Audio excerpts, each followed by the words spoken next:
All right. We're recording, buddy. Recording. We're back. Episode 2. Episode 2. We're At back, the guys. crib. We told you we'd be back, and we are back with Yes, another sir. great episode. Trying to spread some information for you guys, spread some love, and give you guys, a great podcast. Roger, how'd you like the first podcast? I think it went really good. I Yeah. think the flow of the conversation went good. And again, I'm going to pull my headphones up, one, because I can't hear myself. I learned that from the first episode. But I think it went pretty good. I think people liked it. Thanks so much for the love, by the way, guys. We really Yeah, for appreciate it. sure. We got a couple comments, and a lot. Thanks for the support. Doesn't really matter the subscribers as long as we're reaching people. That's what matters. I want to shout out Hoel. Thanks for the support, Lil Bro. Oh, Lil yeah. Cuz, thanks so much, man. Thank you, bro. Appreciate it. Saw your comment. I loved it. Hearted it. But yeah, no, we got a good response. The audio was a bit off on the first one, so we're trying to make this one, much better. It can never be perfect, but we're trying to aim for that. But we definitely fixed it up. We're using a different software, right? Yeah, so now we're using a MacBook because we got a little bit bougier. It's my wife, so she's a little bougie. So I was like, "Can I get on your MacBook?" She said, "Yeah." And we got 2 separate tracks going on too. Learn that. I'm learning, guys, but I'm hoping to make this the best podcast ever on the internet of 2 Christian brothers talking about 2 Christian things. So let's get into today's conversation. For sure. And we're at Roger's house. Yeah. We're on a couch setup. So let us know how you like that setup. Yeah, and I'm moving again in 2 weeks, so might be a little bit different setup, but we're gonna get it right. But I hope you guys like the setup too. I like it. It seems like comfy, I like that. and you can see both of our faces now. sure. I know that was one of the issues people were having, and that was one of my issues too. You couldn't really see. My Oh face. yeah, I know what you mean. Yeah, my side profile wasn't the best. You don't like the angle. No. Yeah, nah. But today's topic that we want to talk about, I guess it's 2 topics. We're each gonna touch on them. One is the proof of the resurrection, or the resurrection theories that some people have that try to say that Christianity isn't like that, trying to disprove Christianity. There's a couple of different theories, and Roger's going to talk about the evidence for Jesus Christ, which he actually released the TikTok, right? It was an Instagram video. Instagram video. I always say TikTok. I don't know why, bro. Yeah, an Instagram video. It was really good too. You pretty much nailed everything, right? Yeah, it took a couple hours to do research because I've always wanted to, here's my thing. I've always knew Christianity was real, but I was here. There was this video I saw where someone's daughter left Christianity, right? And he was talking to a pastor about like, "Oh, my daughter left Christianity." Like, well, she probably left because she never really believed in it. Yeah, Frank Turek, right? Yeah. So before she could get talked into it, she got talked out of it, meaning she never really knew what she believed. She just grew up in a Christian household and just believed what her parents believed. So that was what the boat I was in. So I wanted to make sure what I was believing in was true, and that I knew the evidence to that was true, right? And also, if people were to ask me, "Oh, why do you believe Christianity is real?" or "Why do you believe in a God?" Well, I had the answer, because realistically, I would have just been like, "I don't know, my parents believe in it," and that's about it. But so I took the time, did research, and wanted to inform other people too. If you watch that Instagram, or not, it was a YouTube video, sorry, but it was on my Instagram. I posted about it. It's on Instagram and on YouTube, which you can check out at my YouTube channel, Roger Lego, and my Instagram, Roger Lego, as well. But I actually published that video because I was in church one day, and then I heard the Lord's voice talk to me, and he said he wanted me to post a video about it. And to some people that might sound a little weird. It's like, well, how do you know it's God talking to you? Because he gave me a specific timeline. I am a very lazy person, and I procrastinate. You're not lazy, bro. You're just procrastinating. I procrastinate a lot. So I would never in a million years say, "Oh, this Sunday I'm going to post a video." I would never. I always say, "I'll get to it." So I knew for sure that it wasn't my voice. That's how I know it was God, because he told me by this Sunday, you're going to post a video. And I was like, okay, I guess. Yeah. So I posted a video about why I believe Christianity is real and the evidence for it. So the 3 points I brought up was that for Christianity to be real, it has to be reliable, relevant, and accurate. So the first point I want to bring up is the Bible accurate. And I have my notes here with me to kind of jog my memory. But so if you look at their ancient documents back in history, you can look at certain texts, like for example, like Plato, and you without a doubt like, oh yeah, the novel he wrote, what was it, the Gallic Wars, or I'm sorry, that was Julius Caesar, but let's just say Julius Caesar, the Gallic Wars, it was written back in 100 BC, but the earliest copy wasn't found until 9th century. So in, what was that, 900s, right? Yeah. 900. So that's a time span of 1,000 years. And in those 1,000 years, only 10 copies exist. But if you ask a scholar or a historian about it, they'll be like, oh yeah, for sure. Like, that's never been corrupted. No one questions the accuracy of it. Yeah. It was written by him and that's it, you know? But when it comes to the Bible, people are super quick to critique it, even though there's thousands of copies of it. But just because it's Christianity, people are quick. But I kind of understand it because it is a world religion. But at the same time, if you're not going to bring the same amount of critique to other texts, why are you going to do it to Christianity? If anything, you have more evidence, which is what my video was about, that there was a lot more evidence to prove that Christianity is accurate because there's so many copies. There's over tens of thousands of copies. And then another point people will bring up is the time span. For example, well, like for some of these, the time span of when it was written and when the earliest copy was found, it was like thousands of years. But for the New Testament, at least, when Jesus was alive, like the earliest copies you could find was probably like 10 or 20 years after Jesus' death. So these were written by people that Jesus knew, that they were his disciples. Yeah. So they were alive at that time. Exactly. They were like first account eyewitnesses. Yeah, first account eyewitnesses. And there was other people around the world that already knew of these people. So when they were writing these documents and just, I don't want to call them novels, but just ancient text, the people around at that time, they could easily have said, hey, this isn't true. Like, I was there too. Yeah. You know, like what this guy is saying is false. But what other historians have found, like secular scholars that were alive at that time, even Jewish scholars, they confirm what Jesus was saying was not like that he was God, but they acknowledged that he did exist and that he died and that he got crucified, which was another point I wanted to bring up. The fundamentals of Christianity that we believe in is that Jesus was God and Jesus died, and 3 days later he rose again and he was crucified. Because other religions will deny that. For example, the Quran will say that Jesus was never crucified and that he didn't resurrect, which is why there can only be one world religion. And not all religions can be true. Yeah. If that's the case, then the Quran and these other religions, they conflict with each other. Yeah, they contradict. Exactly. So those are the fundamentals of Christianity. That Jesus died, he was God, and he rose again. So these scholars, they acknowledge that Jesus died, he was crucified, and that his disciples saw that he rose again 3 days later. Yeah, and that the body was never found. Yeah. I mean, you know, there's been 2,000 years. You know? Yeah. If this was not real, I'm pretty sure someone would have, figured it out. Yeah.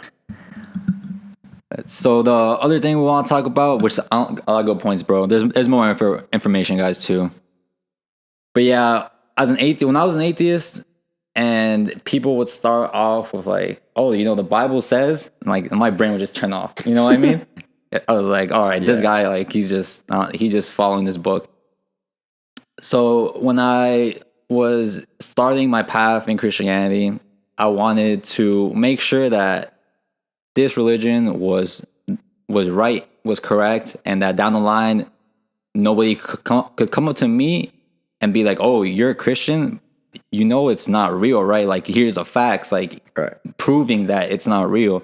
So I want to make like 100% sure, like, this is real, the real thing.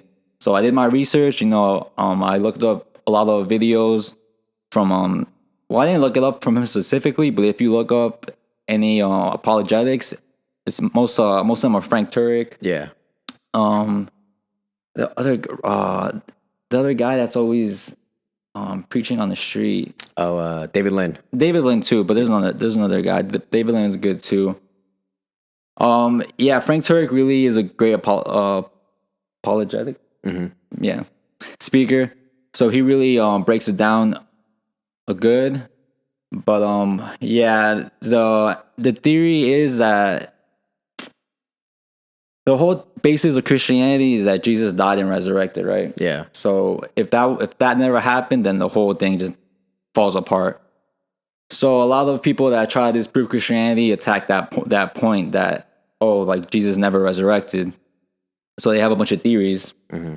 So they have theories like the Romans went in and they took the body, right? But then if the Romans did that, when the body was not found, that's when the whole Christianity movement started, growing and growing. So the Romans, seeing that the movement was growing, they would have just brought out Jesus' body, right, and said, "You guys, this he's not God, he's his body." Yeah, exactly. And then that would have ended that, and Christianity would never continue to exist. Yeah, it wouldn't have blown up how it did. Yeah, because they didn't want it to blow up. It was a threat to them, the Roman Republic. Yeah, it was definitely a threat to them. And then other people say, "Oh, what about the Jewish leaders?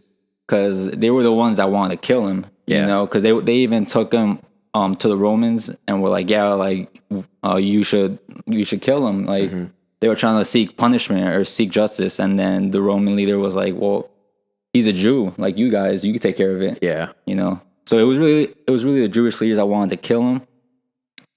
So yeah, what if they took the body? But then again, once Christianity would start the uprising of it, the Jewish leaders would easily just be like, "Oh, here's a body," you know. Different theories of trying to disprove it. And I looked through all the theories, and really there is no substantial evidence or any. They're all theories. That's what I call it, theories. Yeah. You know? And yeah, like at the end of the day, the body was never found, and it's been 2,000 years. You know, it's such a big historical moment. It's what our years are based off of that, like BC and AD. Yeah. And when I was younger, I thought BC was like before dinosaurs. You know, like BC AD. I never knew what it really meant until recently, and you know, it blew my mind. I was like, wow, like it's really from the Jesus' death. That's when time starts. Yeah, you know, it was a big. It was a shift in time, basically. Yeah, that doesn't happen with other world religions. The whole world goes off of like time of the year. We're all in the same year, 2021. Yeah, whether you're in China and US and Africa, anywhere you are, it's 2021. So why, like, what happened 2021 years ago that caused such a big worldwide, event that the whole world chose to, base the timeline of reality on the death of Jesus? Yeah. And it's still around, like it's growing more and more and more, and it's just crazy. 2,000 years ago, starting it off from there, and in like a little village, no internet, no nothing, bro, and just people, spreading the word, and the disciples spreading the word. It's like, it's crazy. Like, it's really crazy how it survived. The Bible has survived. Everything has survived. Where I was telling you earlier how the more time passes, the more evidence we find for Christianity, like the Dead Sea Scrolls. Yeah, like that's a big discovery. More and more things are being discovered that are really close to that timeline. Another thing would be, people like to say the Bible is corrupted or it's been corrupted. But if you look, and even online, you can see the actual, it's not like a whole book, it's like small fragments of the text of their writings back then. So they have those, and they date them back to that time where it's like maybe 20 years after Jesus' death, around there, like 20, 50 years. So that's, if you look at that and compare it to what we have now, it's literally the same exact thing. Yeah, it's the same exact thing. If you look, because like you said, there's a lot of copies, right? Yeah. Of the same thing back then, and if you look, they're all the same, except some are missing like a word. Like it'll be the same sentence, but then this sentence misses like the first word. This sentence misses like the third word, and then this sentence has like the two words are like flipped. Yeah. But once you look at all three together, you can see like, okay, you can fill in the blank. You can fill it in, yeah. Yeah. So that's really interesting. And all this information, guys, is online. When you hear people talk about stuff like on YouTube or anywhere online, don't just take our word for it. You can we want you guys to go out and do the research yourself. So like 100% like this is facts. We're not just trying to like convince you to become a Christian. We're trying to spread the truth. Yeah. So you can do your research, guys. Like Google, YouTube, it's all there. There is no excuse. Mm-hmm. But we'll link the video of the resurrection theories that we just watched, because they cover like 6, 7. Yeah. And they go into detail, more detail. Another good website to check out is gotquestions.org. Okay. Pretty much every question you have, you can go on there and they'll answer it for you. I never went on there. Yeah, gotquestions.org. What's Frank Turek's YouTube channel? It slips my mind. Cross-examine. Cross-examine. Oh man, yeah, really, really good YouTube channel. If you guys want to get closer to God and you don't know how, I recommend reading the Bible. But if you're not like on that level, or it's a bit too intimidating for you, I recommend checking out Cross-Examined and just really browsing, like looking at the YouTube videos. Like they're really interesting. Yeah. And just type any questions you have into like YouTube or Google, and most of the time there's someone with the answer. Exactly. And then they could point you to biblical references, so it's not just them talking. Yeah. Like, oh, I think this, or I think this should be like that, or God told me this. Yeah. We need to see like a biblical proof. Yeah. Another a good point from the tomb theory is that 500 people saw Jesus come alive, which that was interesting, because if people thought that, let's just say a couple people were hallucinating. I'm trying to think. If a couple people thought that those people who saw Jesus were hallucinating, there was 500 people. Yeah. The 500 people cannot hallucinate the same exact thing. That is impossible. I understand maybe like 5, like, they were tired. Maybe they did something. I don't know. Like if you want to go that far, but 500 people, that's impossible for them to all see the same thing. Yeah. So just the fact that there's 500 eyewitnesses of seeing Jesus, like if you don't believe that, I don't know what to tell you, man. Yeah, that is a supernatural occurrence. But I did more research into that, like the mass hallucination thing, and there have been like actual events in history where a mass group, have reported seeing the same thing. Oh, really? I think one of them, it was like something with like a Virgin Mary or something. Oh, yeah. I gotta really look up the article, and I'll link it down below too. But there's been a couple cases. If you just Google mass hallucination events in history, I think there's 3 that are concrete, 100%. You can't deny. Yeah. That actually happened. So it is supernatural. But as Christians, we believe in supernatural. Exactly. Yeah. In God. Jesus rose from the dead. That alone right there is supernatural. Like people don't just rise from the dead. Yeah. Yeah, if you believe in the supernatural, you have to believe that there's good and evil. And if there's good and evil, there has to be someone who made that good and evil. Or not made it, but someone, a higher being, because there has to be a standard. Yeah. There can't just be good and evil for no reason. There has to be a standard of good for there to be a standard of evil. Yeah, definitely. And I know a lot of people who aren't Christians or aren't very spiritual. I'll talk to them, and a lot of times they'll say like, yeah, I do believe there's a higher power. Yeah.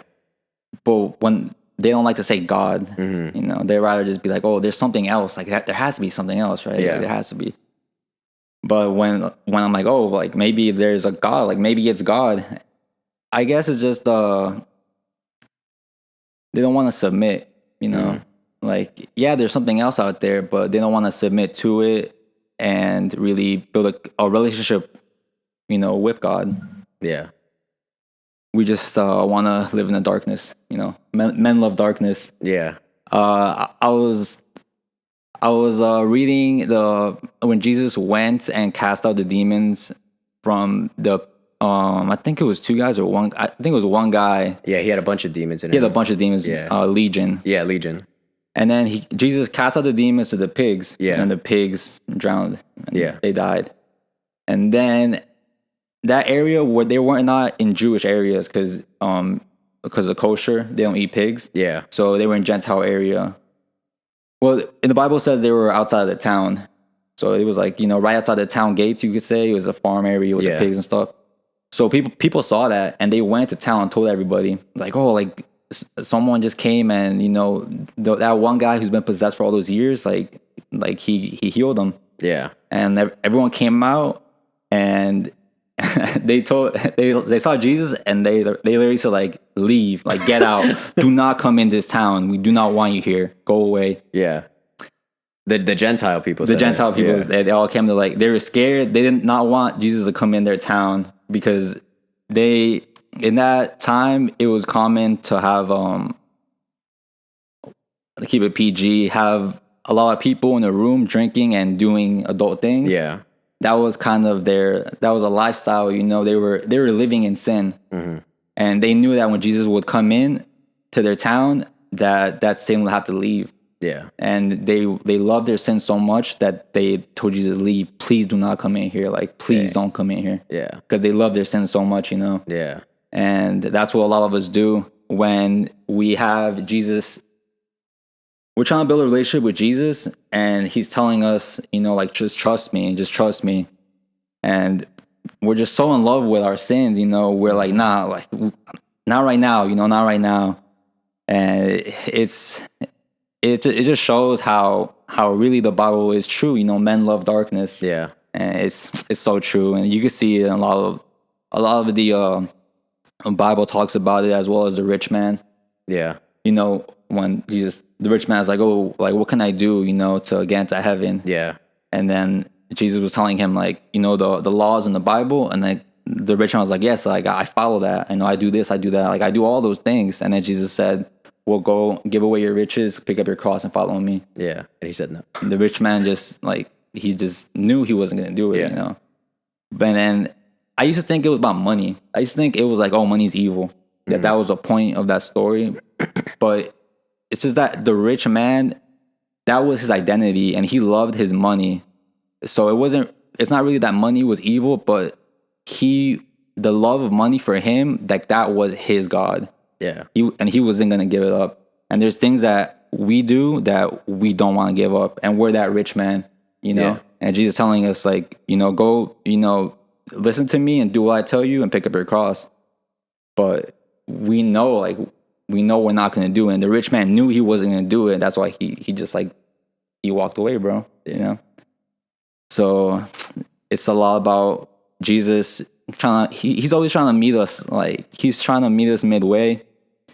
We just got to be honest with God and talk to him, and, you know, be really honest and be like, listen, I'm really struggling.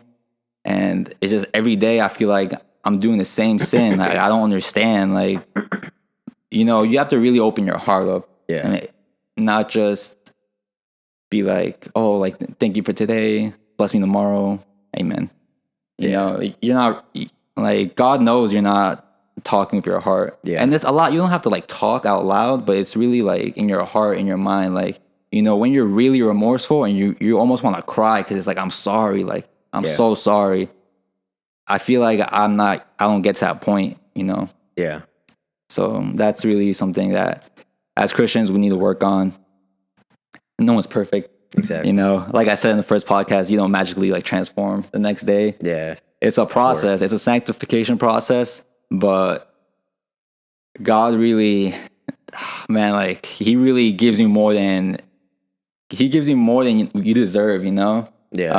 A lot of times, even before I converted as an atheist, I always felt, like, blessed. And I used to tell people, like, I feel kind of spoiled, you know? Mm-hmm. Spoiled just in all the blessings I'm getting from God. And it's just, I guess that was his way of, like, kind of, I don't know, like, God works in people's lives in different ways. Yeah. So everything happens for a reason.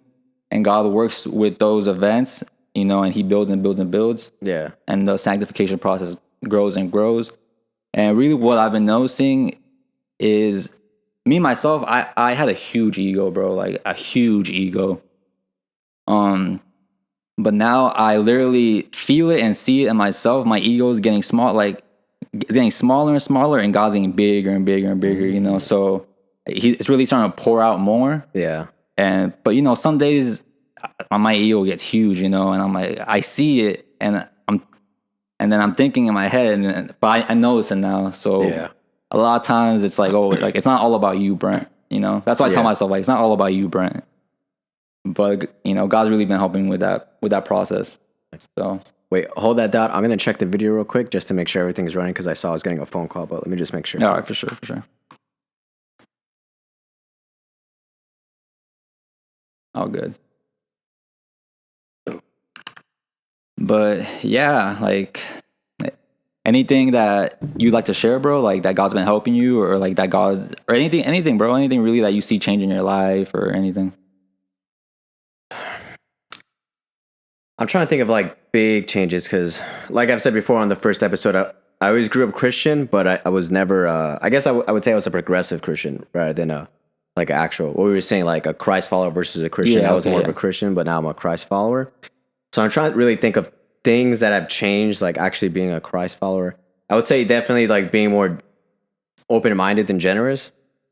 Open minded in the sense that I'll actually hear like what people are saying instead of just kind of listening and just saying, "Oh, okay, cool." In one ear, out the other. Yeah, exactly. Like my wife can contest to that, by the way. I actually put like what people are saying into consideration. You know, like I feel like I've been more generous in that aspect too. Like I'll actually be there for someone instead of just okay, yeah, like I'm praying for you, but I don't pray. Yeah. I literally did not pray for them, you know. But now, Yeah. like I feel it more. Well, that's one thing. I feel it more on my heart to pray for people, like especially when they're going through a rough time. I have a few friends who are going through rough times, and I just pray for them. You know, like I see a path that they're going through, and I don't want to see them go through that path. So I constantly pray for them. I'm trying to think of what else. What else? How else has Jesus? Oh well, definitely reading the Bible more. That I think that's a huge thing. Like actually, and it's hard. Yeah, I know. It Trust is me, hard. I know. It is hard. We definitely need to work on our Bible reading, like, I guess, schedule. Yeah, Like, making sure to actually read it. yeah, One thing about reading the Bible, before becoming a Christian, I did try to read the Bible a couple times, but honestly, I just thought it was boring. Like, I just did not understand.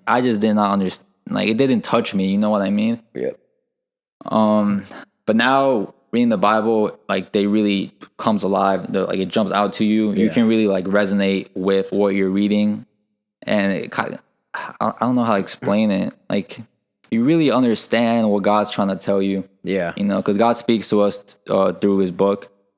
So I've read a couple of passages where it's like literally talking directly to me, like passages where I can like 100% relate to that. yeah, You know, so God's like, you know, speaking to me, but speaking to me through the Bible. yeah. So that's why it's important. It's important to read the Bible because of that fact. But what was I gonna say about the Bible? Yeah, Well, like I s- here's one thing that I've done more, like being a Christ follower, is putting things in a context in the Bible. Like you can't just read the Bible and read it for face value. You have to put the context of the setting. There's Yeah. a lot of things that they'll say you can take out of context. yeah, Like let's just say like for eating meat, or you know that was back in Jewish law. That was something for the Jewish people. But now that we're in a new, that was for the old covenant. Now we're in a new covenant, and that doesn't fall under us. And there's just a lot of different things, especially a lot of things in Leviticus that applied to the Jewish people then, because of they wanted. God wanted to separate His people from Yep. the Gentile. I mean, not from the Gentiles, but from other pagans or well, Gentiles. Yeah, they wanted them to be different, so they couldn't practice what they were practicing, because a lot of it had to do with paganism. They were doing a lot of things for their gods. Yeah. So God wanted them to be different. So one of them was, you know, obviously being kosher, not eating a pig. But that doesn't apply to us anymore. But if Yeah. you were to read the Bible without context, then you would think that that applies to you today. yeah. Similar thing with tattoos. Yeah, exactly. There's a couple YouTube videos talking about like, oh, should Christians get tattoos? Yeah, And like you said, it was to set them apart. Like God told them, don't mark yourself, because in those times, the pagans and other people were like cutting themselves and like marking themselves and doing things like that for their gods. So God wanted to make sure that they did not look like the rest of the people. yeah, exactly. You know, and that's what Christ calls us to do, is to be separate from the world. We're in the world, but we're not, you know, of the world. Like, Yeah, and we can have a whole video on tattoos as well, because I know it's a touchy subject for some people. There's debate up in the air because of that verse. But we can talk about that in their video. But just one point I wanted to bring up about that a lot of people like to pinpoint. Well, because honestly, Leviticus is the only book where it mentions anything about tattoos. Even though tattoo wasn't a word back then, it was just marking their bodies. That was the proper word. But if you look a verse before that verse, it says, "Do not cut your hair and do not trim your beard." So why is it that you will cherry pick just the tattoo part, but you won't do it for the beard and getting a haircut? I know you get a fresh fade every week, but don't be coming at me with this, oh, you can't get tattoos. But Yeah. again, that doesn't mean you can get any tattoo. But we'll go into another topic. Yeah, it's a whole different podcast. Yeah, that's a whole other episode. Yeah, whole different podcast. But yeah, that's a good example of the tattoos. You know, you got to read everything in the context in the Bible. Yeah, and a lot of times you'll read a verse, and in another chapter of the Bible, there'd be talking about the similar subject, like a reference. Yeah. Like in my Bible that I have, there's on the top section, it talks about like a brief, like what this page is gonna talk about, and then it's like, oh, for more information on like, I don't know, like prophecies, go to this page, and it'll take you to like you know the whole different chapter, and it'll correlate to that. But I mean, the New Testament is much easier to read than the Old Testament. Yeah, for sure. For sure. Old Testament is a lot of stuff, but I definitely need to get more into it as well. Yeah. But the Gospels are, if you never read the Bible, the Gospels are really what you should focus on. Or if you don't want to pick up a book, just go on YouTube, guys. Just go on YouTube and type in your questions, or Google, and you're going to find the answers. Like, there's a lot of people spreading information. Yeah. But you really have to be looking for the truth. You gotta be a truth seeker, you know. Like, yeah, that's the thing. Yeah. Yeah. I would say that's the biggest thing. Like, religion aside, it's just about seeking the truth. Is, you know, and that's your journey for yourself. You know, there's a questions. I feel like, I mean, I think you as an atheist or ex-atheist can contest to, like, there's kind of like I don't want to, like, kind of like a ladder of questions. Like, okay, the first question I need answered is there a God? Yeah. Okay, how do I know there's a God? Is there good and evil? Okay, there is. So there's got to be a standard for that. Do I believe in the supernatural? Okay, then there has to be supernatural things going on, which would be a case for evidence for God. And then you just keep going down that ladder. Is that kind of what you had to do as an atheist or a ex-atheist to find out what the truth was? Yeah. Like I said, God works for everyone in different ways because we're all unique. We're all very unique in the way we think, the way we act, the way that we receive information and accept information, because people can tell you things, but some people aren't going to accept it. And some people are going to be like, oh, okay, well, if everyone's saying it, then it must be right. Right. I'm one of those people, like I got to see it to believe it. Right. Or I got to experience something for me to be like, okay, I've experienced it. I know this is real. This is the truth. No, you can't take that away from me. Once I experience something myself and someone tells me, oh, like that doesn't exist or this isn't real, how are you going to tell me that's not real when I literally saw it myself or experienced myself with my own eyes? So God worked with me in ways like that, and just with questions. Like, big question I had was, if God exists, then why doesn't he just let us know? Because then there wouldn't, like, why is it that if I don't believe in God and I die, I'm going to hell? You know, shouldn't God like reveal himself to everyone, so at least everyone's like on the same playing field? Right. That was what I was thinking. What I learned was that a big thing with God is free will. We all have free will. We can all choose what we want to do. And when God was creating man, he really wanted to give us free will because he did not want a bunch of robots. He did not want a bunch of robots just singing songs for him and, you know, worshiping him, because he's an all-loving God, right? And what love really is like, for fathers out there, of course you want your son or your daughter to be like perfect, like nothing ever happens, they're super safe, they grow up perfect upbringing, everything. But you know that it's not gonna happen. Like, they're gonna fail, they're gonna do stuff that you don't like, you know, that they want to do it because they're their own person. You can't tell them what to do, they're their own person, right? Yeah. That's how a lot of people, like, that's how I felt. But yeah, if God were to reveal himself to everyone to the point where everyone 100% knows that there is a God, that would affect our free will. Am I correct? Yeah. Because if you know 100% there's a God, and you know 100% there's consequences for breaking his laws, you're gonna really think about that, bro. Like in this reality, if you break a law, you got to suffer the consequences. Yeah. You know, like, when you go up to court, you're in court, and whatever happens and the judge hits that hammer, like, it's done. You know, you no longer are in control of your life. You know, you're in you're in their hands. So that was a big question I had, like, why can't God reveal himself to everyone? But then there's the answer, would take away our free will, you know what I mean? Yeah. Think questions like that, questions like, you know, why is there evil in the world?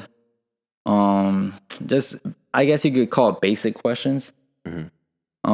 Which you can just go on Google and look them up, and I mean, it'll be right there. But that was a process, just really seeking the truth. And one thing that I can say to people that are on that journey, that aren't really, you know, there yet, but they're in that process of seeking the truth, is you really have to do it with an open heart. And it's, people are like, what does that even mean? like an open heart, like what do you even mean? You can't just be like, if God exists, make a unicorn appear right here. Right. You know, like that's you, like basically like challenging God, or like trying to control God, or like you're trying to control like the creator of the world, and telling him, oh, like if you exist, then do this. You know, pretty much what a saying told Jesus, like, oh, if you're really the son of God, just jump off the cliff and you're not gonna get hurt, because God said that he's gonna protect you. You know? Yeah. And then Jesus told him, like, do not test God. You know, along those lines. Same thing. An open heart means that you go into it with an open mind, an open heart, and just be truthful. Like, it's just you and God, you know. There's things that only you know about yourself, but God also knows that as well. And you know that. You know that there's things in your head, and there's thoughts that you had that no one else knows. And you know, like, oh, no one knows these thoughts. But you, at the end of the day, you still know that God knows those thoughts, you know. So a big thing when I was almost like at the top of the ladder, you could say, where I was before converting, there was really a moment in my room where, after, you know, doing research, months of research, you know, really debating back and forth, seeing what I'd find and everything, I wanted to make sure, like, this is real, like everything was real. There was a moment where you don't really hear his word. I mean, I guess you do, but not really. Like conviction. Like, you know, you hear a lot of church, like, oh, I was convicted. Like, you feel it, you know. And then there was a point where I felt convicted in a way where I saw my sins. I saw all my sins, and I saw the weight of them, and I saw the punishment for them, you know. Where in the past, I could sin with no problem, bro. I had no conscience, you know, at all, really at all. Yeah. So there was never really that weight, like, oh man, like, why did I do that? Yeah. Or that sadness, like, oh, I really shouldn't have done that. Like, man, I really messed up. Never. I was always in the right, you know? I'm doing my thing, like, this is my life. Like, if you don't like it, like, leave. Yeah. Type of way. But that one night where God really touched my heart, you know, and he showed me, like, he basically showed me my sins and the effects that those had on other people. You know, how it's not, you sin, but it's not just like it just stays there. Like, that sin, like, spreads out. Yeah. Like, if you hurt someone, like, emotionally, like a girl, she's going to live with that the rest of her life. Yeah. You know, and that's going to affect her decision making. That's going to affect her relationships. That's going to affect other people, because maybe that she meets someone and, like, she doesn't trust them, and then that makes them like, oh man, like, you know, girls, you know, don't like me, and that causes them to go into a negative spiral, and boom, boom, boom, boom, it's a cascading effect. And that is the reality. When you do good and you spread good, that good keeps going and going and going. Yeah. You make someone's day and they feel really good, bro. And maybe they see someone else, and that joy is like there. Yeah. Same thing with evil. You do evil things, and evil things come out of that. It's a fruit, you know. But yeah, God really put all that in my face, and at that point, I was convicted, and I knew that if I were to face the judge, which is God, and I knew I broken rules. So what can you really say when you're in front of God and he shows you all your sins? What are you going to tell him? Mm-hmm. You know? Yeah. Like, what are you going to tell him? Like, oh no, but look, I did all these good things. Yeah. But you're seeing in your face all these like horrible, like thoughts you had, all these things that you did that were like, you see the effect of everything. Yeah. What else can you say but like, I'm sorry? You know, really, like, I'm sorry, like, I'm so sorry. And that's when it really hit. And I was basically in tears, bro. Yeah. Not even gonna lie. And I'm not an emotional person, but I was basically in tears. Like, there's nothing I can do. There's nothing I can do to make up for all these things I did, you know. And I was like, I don't know what to tell you. You know, I really don't know what to tell you, and I'm so sorry. But after that, that's when God really like, boom, like his love like was instant. Like, he didn't make me feel bad about it. He didn't like, yeah, like, you're worthless. Like, you're such an evil person. Like, how could you do all these things? You see what you did? You're a sick person. That's exact opposite of what I felt, you know? I really felt like that story of the rich king and the two sons. Yeah. And the son runs. There's a rich king, right? For people who don't know the story, some people don't know the story. Okay. There's a rich king. This is in the Bible. There's a rich king. He has two sons. And then one of the sons tells his dad, which is a king, he says, listen, I want my inheritance now. I want it now. And just give me my money and I'm going to go live my life, you know? But I forgot what age that you get your inheritance at that time. Yeah. But he wasn't of that age. So he basically asked for an early inheritance. And then his dad gave him the money, and the son left. And in the Bible, it literally says he went to go like party, you know, sleep around, you know, do things to fulfill the flesh. Yeah. And he ends up working on a pig farm, and he's Jewish. So that's like not good. Yeah. That's like the worst job you can get as a Jewish person in those times because of kosher, you know? That's what, like, pigs are dirty in the Jewish law. And he's so hungry, he's looking at the pig's food and he's like debating whether to eat it or not. Yeah. And his father is a rich king, like castle, you know, like servants, everything, like a rich king. And his son is now with the pigs, starving, debating where to eat pig food. So what does the son do? He goes back to his dad, and he goes back to his dad, right? He's walking to like the palace, and his dad sees him, and he starts getting super happy, and he's like, yes, like everyone, like all the servants, like get everything ready, like we're gonna have a feast, like get the biggest cow, you know, like we're gonna have a feast, like my son's back, like yes, like he's so like the most happy you can be.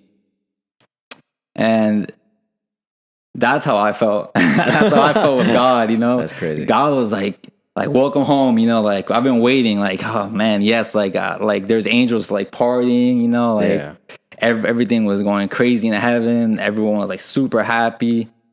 And that's what I felt. That's what God, that is God, man. Yeah. That is God. That's eternal love. That's real eternal love. So there, like, back to my point, that's how I could like try to explain to people what an open heart is. You know, really diving deep in within yourself and facing those demons, those dark demons, you know. Yeah. Things in your past. And the devil loves to make you feel like worthless, you know. Yeah.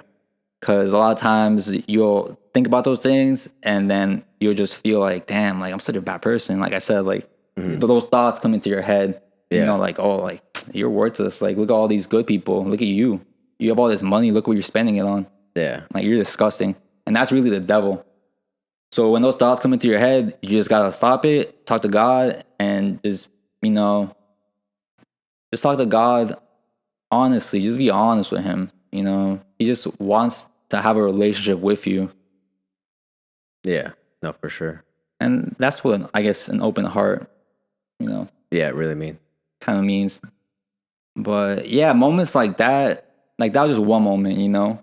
But God continues, even after becoming a Christian, to have moments in my life where, you know, he's really communicating with me where I'm struggling, and he's literally telling me, like, just trust me. He's like, I know you don't trust people because he knows me, you know. But he's telling me, like, I I have such a good life for you. Just trust me. But at the same time, like, I can't, like, there's things that sometimes we can't let go of, and God's very patient, but it's a progress. Like, we're growing in sanctification. We're getting there, and we just gotta keep our eyes on Jesus. You wake up and have Jesus on your mind. Go to sleep, Jesus on your mind. Drive, have Jesus on your mind, because that really is what helps you grow more and more and more and more. Yeah. And sometimes there'll be like weeks where I won't pray or anything, and I'll have like a not a spiritual life. Yeah. And like I said, the devil tries to make it like, oh, like, you're not even a Christian. Like, you don't even follow any of God's rules. Like, you should just give up on it. Just go back to your old life. It was funner, huh? Like, he'll talk to you, like, it was funner, dude. Like, don't even, like, it's crazy. It's really mind games. But yeah, just focus on Jesus, and you'll start to see progress in your spiritual life. Yeah. And if you fall off, just come back. Tell God, like, I'm sorry. Like, I know I've been distant, but I'm trying to get it right this time. Help me. Yeah, because God knows your heart. That's the most important thing, and that's where the devil gets you, because he'll say, "Oh, look, like, he'll never take you back," but he trust me, he does. He says it multiple times in the Bible. He loves us no matter what. So, like you said, that is unconventional love to the max. Like, you can literally slap him in the face and he'll still love you. Yeah, it's really, like, that's why I said I felt spoiled. Like, it's like, I don't even deserve all these things. Like, why? It's just because he loves you so much. Like, know, he just loves you so much. He wants the best for you. Yeah, it's like the perfect father. Exactly. There's fathers that aren't there, fathers that are really, like, in their lives, but it's like the perfect father. Yeah, that's why, like, Father God. We always talk to him as, like, father. Yeah. But I think that's a good point to leave off at for our second episode. For sure. It's true, bro. I don't even know how long we've been recording. I'm looking at the timer, but I can't really tell what it says. But I think this is the longest one, but I think this was a really good conversation. Yeah. I think even better than the first one. Oh, for sure. I think this sequel is better than the first movie, man. It's going to get better and better, dude. Yeah. Yeah. The more we keep doing it, it's going to get more and more comfortable. But we're brothers, so that's a great dynamic that we can have, because we know each other so well. So it's better to flow. Yeah. Versus like a stranger, or someone that you don't really know that well. Yeah. So I hope you guys like it. I really do hope you guys like it. Comment, please, any suggestions, anything that you guys want to hear us talk about. Maybe we talk about something and we like kind of hop out into different subject. Maybe you want to hear more about that. Let us know. Put a comment. Let us know. We could get more into it. We need, any ideas for any podcast. Really helpful, guys. We want you guys to enjoy it. Like, this is for you guys. Yeah, exactly. It's a good time for us. We get to talk. We live separately. I'm married. So we're living in separate places. So it's always good to catch up and talk to each other. But yeah, this is for you guys. We wanted to spread the truth out there, plant seeds in people, and and all just have a good time. Have a good conversation. So I really hope you guys like today's episode. If you want to see more stuff, just let us know in the comments. We love to engage with you guys. Until then, see you later. Peace.